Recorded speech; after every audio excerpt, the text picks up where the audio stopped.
It's tax planning time again, and I'm here to give you a list of things that might help you with the end of financial year. Now, today I'm going to list some of the deductions that you might be entitled to, and if you are eligible, these deductions, it's really important that you don't miss out on your entitlements.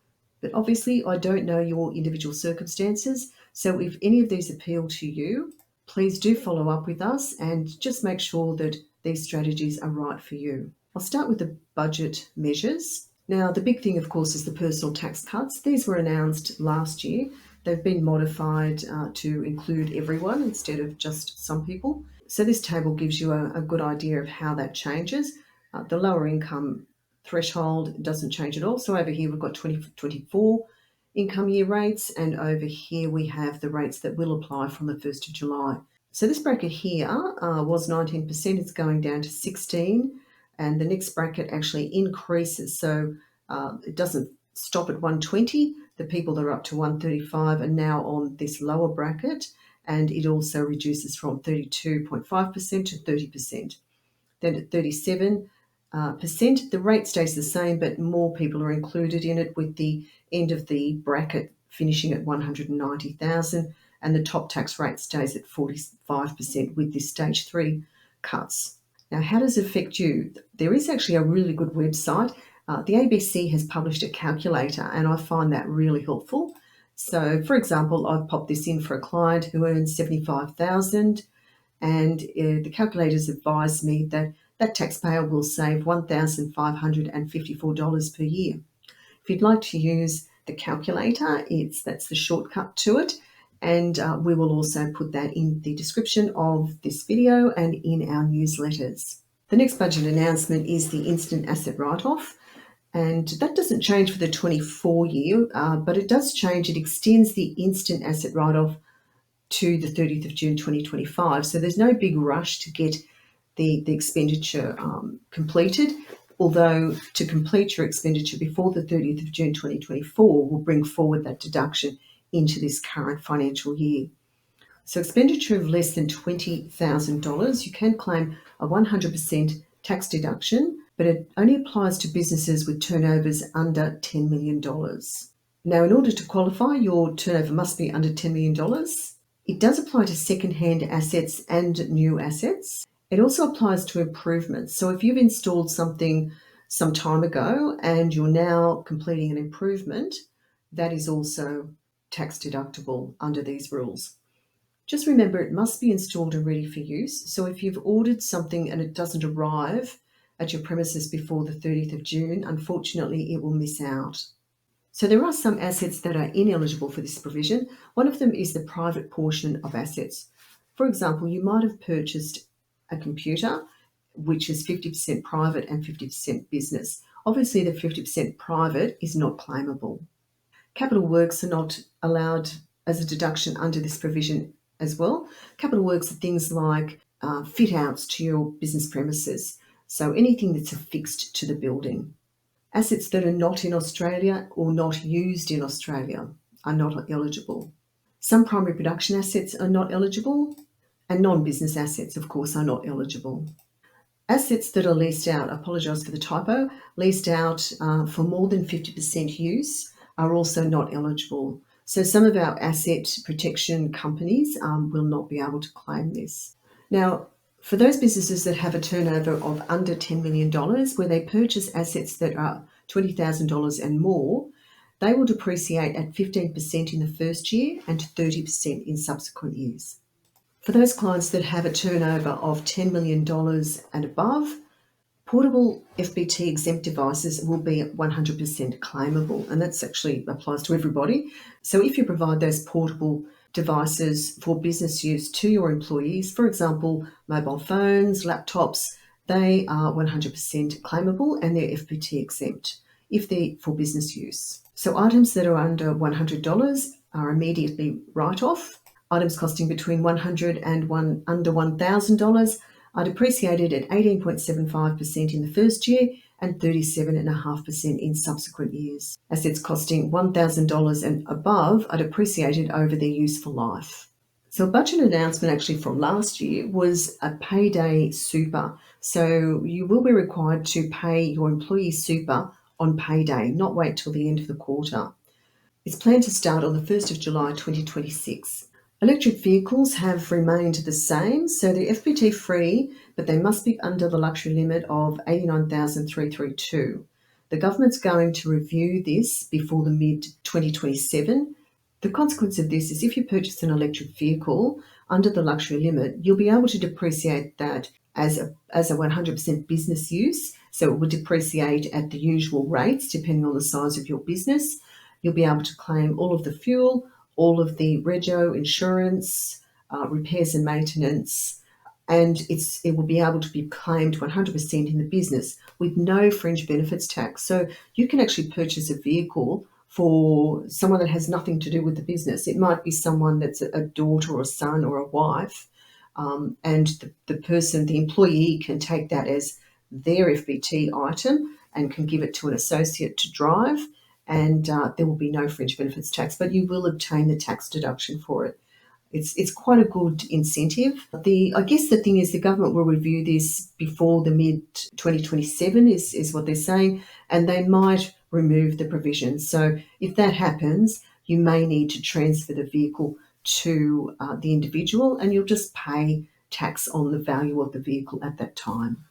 The Medicare levy threshold has reduced, so it doesn't kick in now for a single until $26,000 for the year, and for a family it kicks in at $43,846. The government is expanding its digital ID system to reduce small business administration burden. I'm pretty sure they just want to expand it.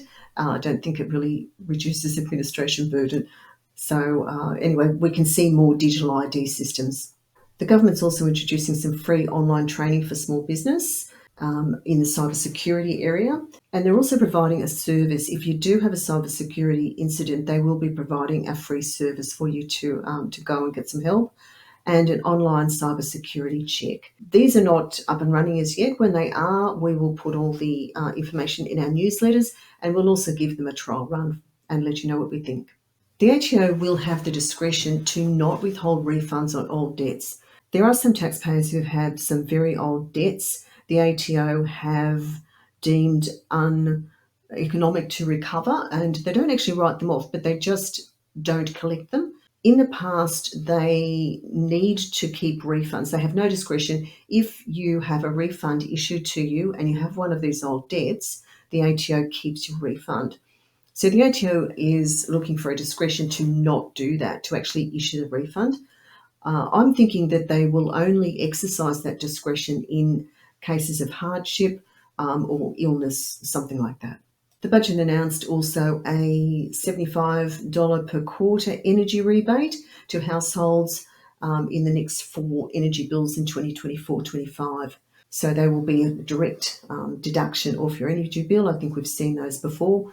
They've also announced a $325 energy rebate for eligible small businesses. Now, we don't know how that's going to work.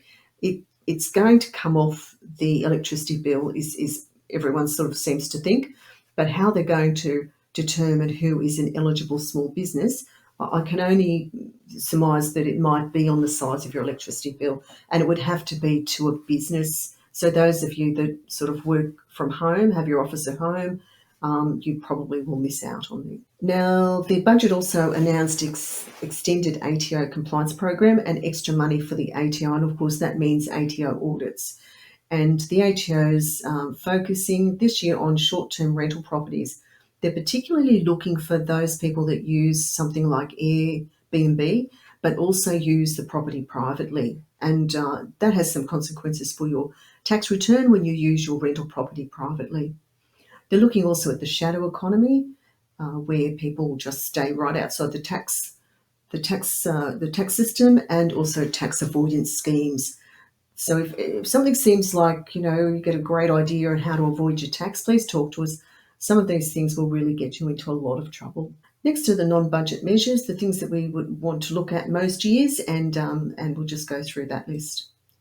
So business travel under 6 days have different rules. So basically you don't need a travel diary. The business does need to be for business purposes, and I would recommend that it passes the smell test. So if you're a hairdresser and you go to Ayers Rock, I'm not sure that that's going to pass the smell test. So it needs to be business related. So you might be going to have a look at similar businesses or go to a conference or see clients.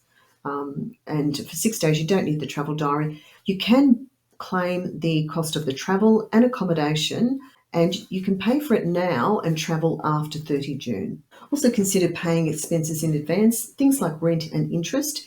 Interest is a little bit difficult to organise because you do need to organise that with your bank, and it usually means lots of documents. You can't simply just pay extra into your mortgage. That won't mean that the interest is paid in advance. Rent is a lot easier to organise, and that is a good thing to do. Write off your obsolete stock. So if you have stock and you've got some stock there that's obsolete and not selling, do write that off. And the way to do that is when you do your stock take, just record the item with a nil value beside it.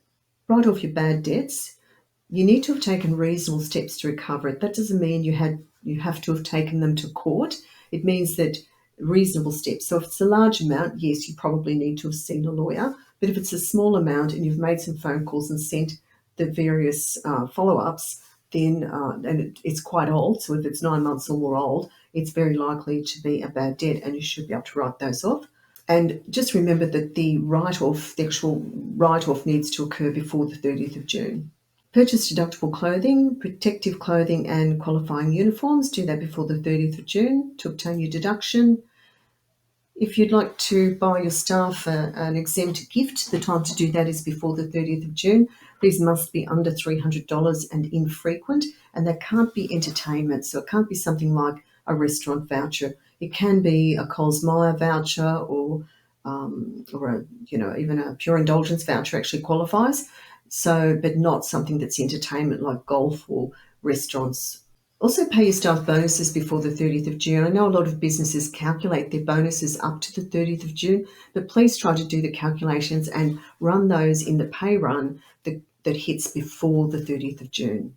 Donations, pay your donations to your charity before the 30th of June.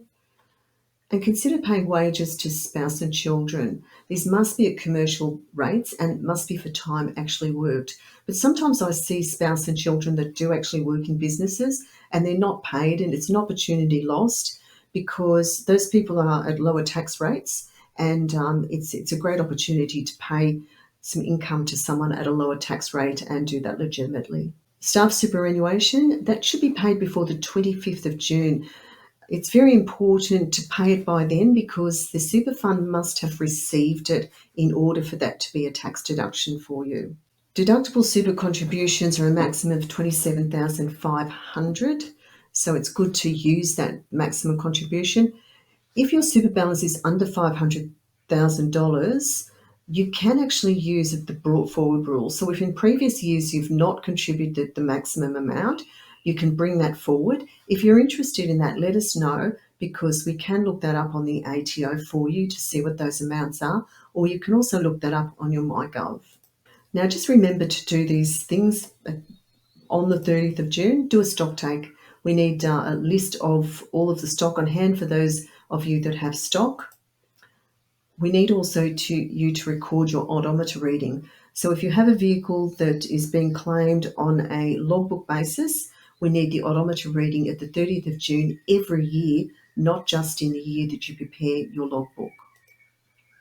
Just pop a reminder on your phone to do those things, and that way you won't forget.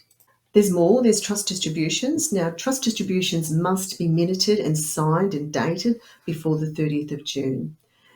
For those clients that are BAS clients that have a trust, we will do your trust distribution minute for you and work that out and discuss it with you.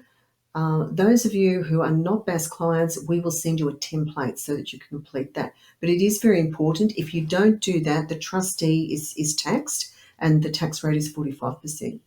Dividends also need to be recorded and minuted before the 30th of June. Again, for those BAS clients, we're working out your tax as we go, and we will work out the dividends for you. Division 7A loan repayments also must be made before the 30th of June. For the clients that we have on record that have the Division 7A loans, we have the all noted, and we will do that calculation for you and do the various entries in your ledger. Asset protection is another thing that should be considered at this time of year. Have a look at your structure and just see if that is suitable for your current activities. Also remember substantiation. So you need an invoice or a receipt for the item that you've spent, but you also need a proof of payment. So if the ATO audits you, they will want to see two things. They will want to see an invoice or receipt, and they will also want to see proof of payment. So they'll want to see an entry on your bank statement or your credit card statement proving that you've actually paid that amount out of your account. Remember, Part 4A is very important. It's sometimes overlooked. If you engage in an activity or a transaction and the only reason that you engage in that is to obtain a tax benefit, then that's illegal. So you always need another reason for your transaction. Usually it's the general course of business, or it could be asset protection. But just doing something to save tax is actually illegal. So you need to be mindful of that. So thanks for listening. Now, if you have any questions, please let us know.